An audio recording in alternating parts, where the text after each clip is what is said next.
चौथा पत्र। प्रिय मारिया, आखिर मैं इस योग्य हो ही गई कि मैं तुम्हें लिख सकूं। हम पहुंच गए। हमारा कैंप शहर से लगभग 10 मील पर है।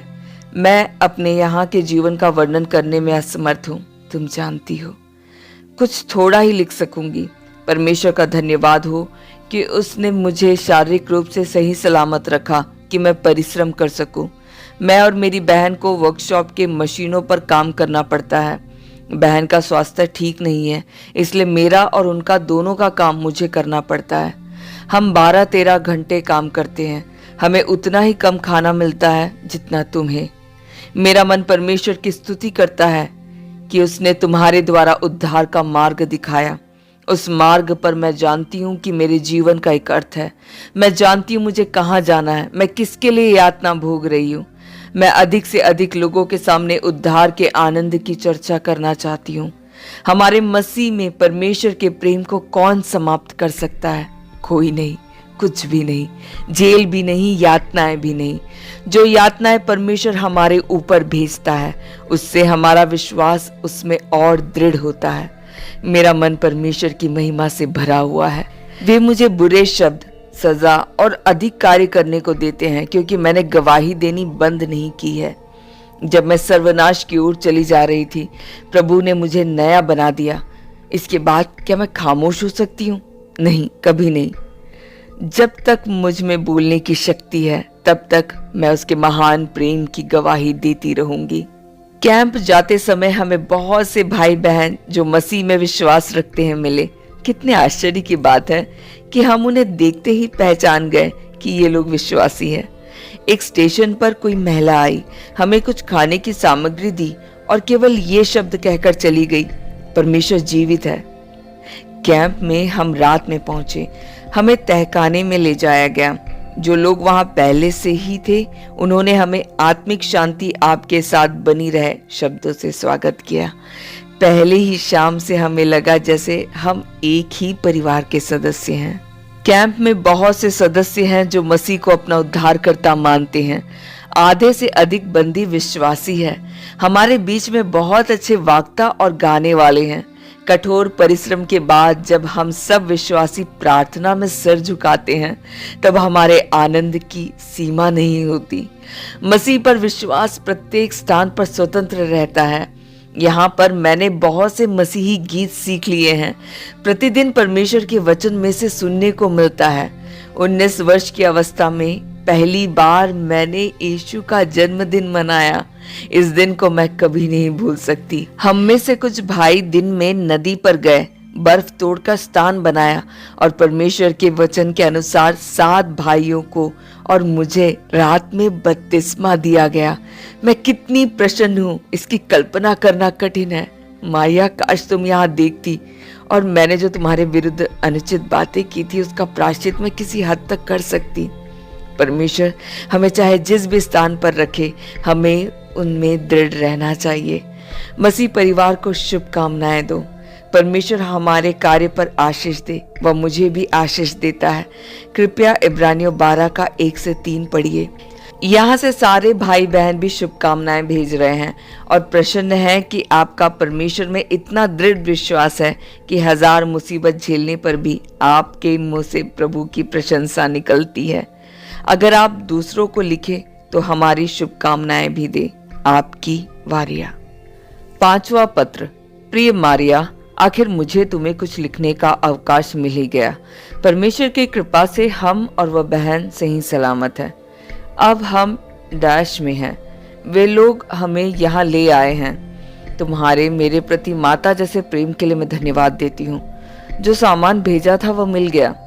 सबसे बहुमूल्य भेंट बाइबल के लिए धन्यवाद। जिन्होंने मेरी सहायता की थी, उन्हें मेरी ओर से शुभकामनाएं देना। जब से प्रभु का पवित्र प्रेम का गहरा रहस्य मुझे ज्ञात हुआ, तब से अपने आप को दुनिया में सबसे प्रसन्न प्राणी समझती हूँ।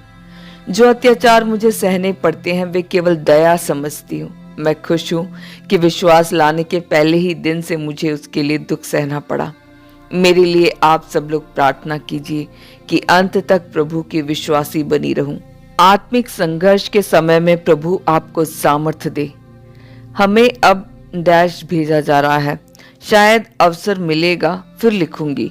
हमारे बारे में चिंता ना कीजिए, हम प्रसन्न और मगन हैं क्योंकि हमारे लिए स्वर्ग में बड़ा फल है। मत्ती 5:11-12। आपकी वारिया। यह वारिया का अंतिम पत्र था।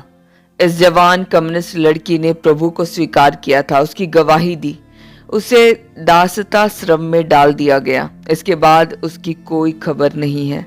इस युवती का प्रभु के लिए प्रगाढ़ प्रेम कम्युनिस्ट देशों के ईमानदार गुप्त चर्च की सच्चाई का सबूत है। अध्याय 7। गुप्त चर्च की ओर से मेरा संदेश। मुझे गुप्त चर्च की आवाज कहा गया। मैं नहीं सोचता कि मैं मसीह की देह की आवाज कहलाने योग्य हूँ। कम्युनिस्ट देशों ने गुप्त चर्च के कुछ हिस्सों का वर्षों तक मैंने नेतृत्व किया। 14 वर्ष तक, जिसमें 2 वर्ष मृत्यु कक्ष के भी शामिल है, मैंने क्रूर यातनाओं का बंदी जीवन व्यतीत किया। बड़े चमत्कार से परमेश्वर ने मुझे बंदी गृह से बाहर निकाला, मुझे पश्चिमी देशों में भेजा ताकि मैं आजाद देशों के चर्च से सच्चाई कह सकूं। रोमानिया के गुप्त चर्च ने निर्णय किया कि मुझे रोमानिया के बाहर निकलना चाहिए ताकि मैं आजाद देशों की कलीसियाओं में उनका सारा वर्णन करूं। कम्युनिस्ट देशों के मसीहियों को किस प्रकार सताया जाता है, गुप्त चर्च के मसीही किस प्रकार जान पर खेलकर प्रचार कर रहे हैं, यातना सह रहे हैं और मारे जा रहे हैं। मैं गुप्त चर्च से यह संदेश लाया हूं, हमें ना भूलिए, हमें ना छोड़िए, हमें बेकार ना समझिए, हमें उपयोगी हथियार दीजिए, हम उनकी कीमत चुका देंगे। ये संदेश है जिसे मुझे आपको देना था।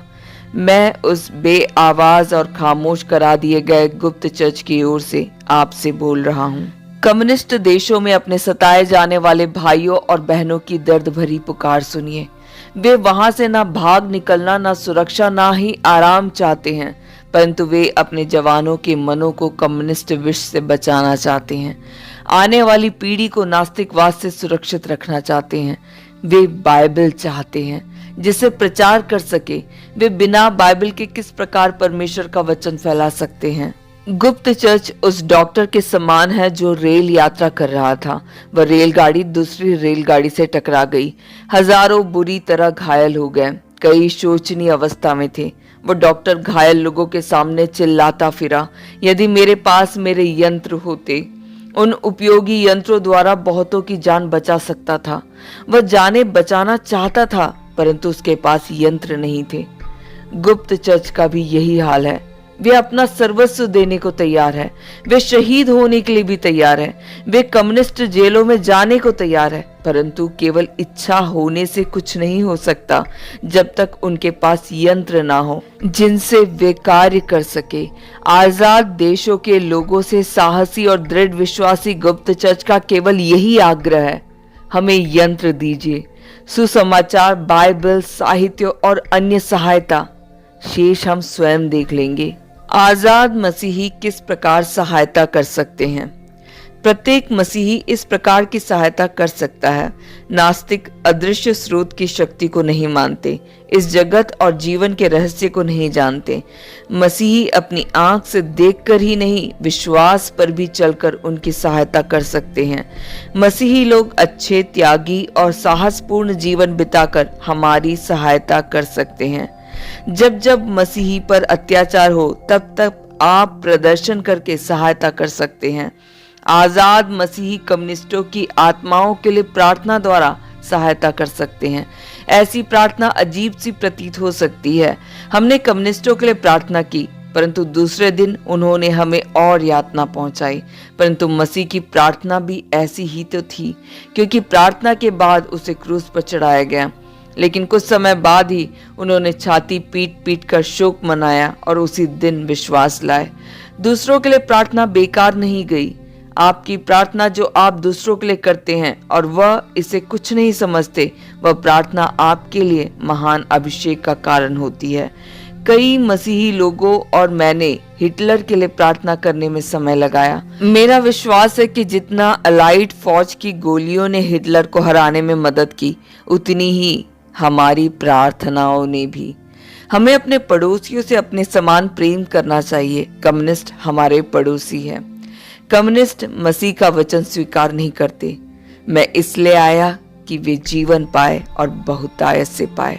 मसीही लोगों ने अब तक प्रत्येक को बहुतायत का जीवन समझाने का प्रयत्न नहीं किया है। मसीहियों ने बहुतों को थोड़ा सा ज्ञान कराकर छोड़ दिया है। इनमें से बहुतों ने बगावत कर कम्युनिस्ट संघ बना ली। प्रायः ये सामाजिक अन्याय के भी शिकार हैं। अब वे दुष्टता से भर गए हैं। हमें उनसे संघर्ष करना है, परंतु मसीही लोग किसी से संघर्ष करते हुए भी प्रेम पर से अपनी दृष्टि नहीं हटाते। वे उसे दयापूर्ण दृष्टि से समझने का प्रयत्न भी करते हैं। जो लोग कम्युनिस्ट बन गए हैं, इसका उत्तरदायित्व तो हम पर भी है। हमने अपना कर्तव्य पूरा नहीं किया, इसलिए कम्युनिस्टों के सिद्धांत ना मानते हुए भी हम मसीही उनसे प्रेम रख सकते हैं, प्रार्थना कर सकते हैं। मैं नहीं सोचता कि केवल प्रेम से ही कम्युनिस्ट समस्या सुलझ सकती है। चोरी और डकैती के लिए मैं अधिकारियों से कभी नहीं कह सकता कि केवल प्रेम से इस समस्या का हल ढूंढिए। इन अपराधियों के लिए पुलिस, न्यायाधीश और जेल भी होना चाहिए। केवल पास्टरों से ही काम नहीं चल सकता। अपराधी यदि नहीं मानते हैं तो उन्हें जेल भेज देना चाहिए। मैं कम्युनिस्टों को अपराधी ही कहूंगा। एक अपराधी कुछ पैसे की चोरी करता है और कम्युनिस्ट संघ समूचे देश को हड़प जाता है। इसलिए कम्युनिस्टों को अपराधी जानते हुए हम केवल पास्टरों द्वारा ही उन्हें मार्ग पर नहीं ला सकते। पास्टर और एक मसीही को अपनी सारी शक्ति से कम्युनिस्टों को मसीह के समीप लाना चाहिए। बाइबल और मसीही साहित्य की आवश्यकता है। मसीही जो आजाद देशों में हैं, वे बाइबल और मसीही साहित्य कम्युनिस्ट देशों में पहुंचाकर मदद कर सकते हैं। कम्युनिस्ट देशों में इस साहित्य को सही हाथों में पहुंचाने के साधन मौजूद है। मैं जब से कम्युनिस्ट देशों से बाहर आया हूं, बहुत सा साहित्य भेज चुका हूं। साहित्य सुरक्षित पहुंच चुका है, इसलिए कैसे पहुंचाए का प्रश्न तो हल हो चुका है, परंतु साहित्य की कमी है। जब मैं रोमानिया में था, मैंने स्वयं साहित्य और बाइबल पाई।